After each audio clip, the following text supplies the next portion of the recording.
ಜನಸಾಮಾನ್ಯರಿಗೆ ಮತ್ತೊಂದು shock. April 1ರಿಂದ 800ಕ್ಕೂ ಹೆಚ್ಚು ಅಗತ್ಯ ಔಷಧಗಳ ಬೆಲೆ ಏರಿಕೆ.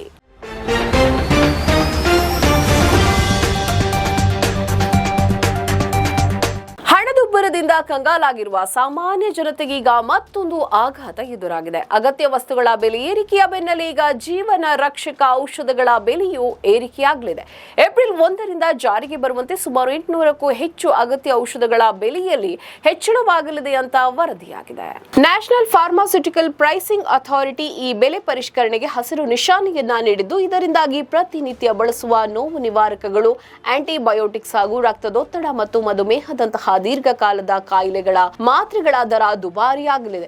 ಹೊಸ ಆರ್ಥಿಕ ವರ್ಷದ ಆರಂಭದಲ್ಲೇ ರೋಗಿಗಳ ಜೇಬಿಗೆ ಕತ್ತರಿ ಬೀಳಲಿರುವುದು ಮಧ್ಯಮ ವರ್ಗದ ಕುಟುಂಬಗಳಲ್ಲಿ ಸಾಕಷ್ಟು ಆತಂಕವನ್ನ ಮೂಡಿಸಿದೆ. ಫಾರ್ಮಾಸ್ಯೂಟಿಕಲ್ ಪ್ರೈಸಿಂಗ್ ಅಥಾರಿಟಿ ಸಗಟು ಬೆಲೆ ಸೂಚ್ಯಂಕದಲ್ಲಿನ ಬದಲಾವಣೆಗೆ ಅನುಗುಣವಾಗಿ ಪ್ರತಿ ವರ್ಷ ಔಷಧಗಳ ಬೆಲೆಯನ್ನ ಪರಿಷ್ಕರಿಸುತ್ತದೆ. ಈ ಬಾರಿ ವಾರ್ಷಿಕ ಸಗಟು ಬೆಲೆ ಸೂಚ್ಯಂಕದಲ್ಲಿ ಏರಿಕೆಯಾಗಿರುವ ಹಿನ್ನೆಲೆಯಲ್ಲಿ ಔಷಧ ಕಂಪನಿಗಳಿಗೆ ಬೆಲೆ ಹೆಚ್ಚಿಸಲು ಅನುಮತಿ ನೀಡುವ ಸಾಧ್ಯತೆ ಕೂಡ ಇದೆ. ಯಾವೆಲ್ಲ ಔಷಧಗಳ ಬೆಲೆ ಹೆಚ್ಚಾಗಬಹುದು ಅನ್ನುವಂತಹ ವಿಚಾರವನ್ನ ನೋಡೋದಾದ್ರೆ, ದೈನಂದಿನ ಜೀವನದಲ್ಲಿ ಹೆಚ್ಚಾಗಿ ಬಳಸುವ ಈ ಕೆಳಗಿನ ಔಷಧಗಳ ಬೆಲೆ ಏರಿಕೆಯಾಗುವ ಸಾಧ್ಯತೆ ಇದೆ. ನೋವು ನಿವಾರಕಗಳು, ಜೋನಿ ಸೋಂಕು ನಿವಾರಕಗಳು, ಹೃದ್ರೋಗಕ್ಕೆ ಸಂಬಂಧಿಸಿದ ಔಷಧಗಳು, ರಕ್ತದೊತ್ತಡ ಮತ್ತು ಮಧುಮೇಹ ಮಾತ್ರೆಗಳು, ವಿಟಮಿನ್ ಮಾತ್ರೆಗಳು. ಬೆಲೆ ಏರಿಕೆ ಪ್ರಮಾಣ 800ಕ್ಕೂ ಹೆಚ್ಚು ಅಗತ್ಯ ಔಷಧಗಳು. ಜಾರಿಗೆ ಬರುವ ದಿನಾಂಕ ಏಪ್ರಿಲ್ 1, 2026. ಸಗಟು ಬೆಲೆ ಸೂಚ್ಯಂಕದಲ್ಲಿನ ಏರಿಕೆ, ಬಿಪಿ, ಶುಗರ್ ಮತ್ತು ನೋವು ನಿವಾರಕ ಮಾತ್ರೆಗಳ ಬೆಲೆ ಹೆಚ್ಚಳ. ಈ ಬೆಲೆ ಏರಿಕೆಯು ದೀರ್ಘಕಾಲದ ಕಾಯಿಲೆಗಳಿಂದ ಬಳಲ್ತಾ ಇರುವ ಮತ್ತು ಪ್ರತಿದಿನ ಮಾತ್ರೆಗಳನ್ನು ಅವಲಂಬಿಸಿರುವ ರೋಗಿಗಳ ಜೇಬಿಗೆ ಕತ್ತರಿಯನ್ನ ಹಾಕಲಿದೆ.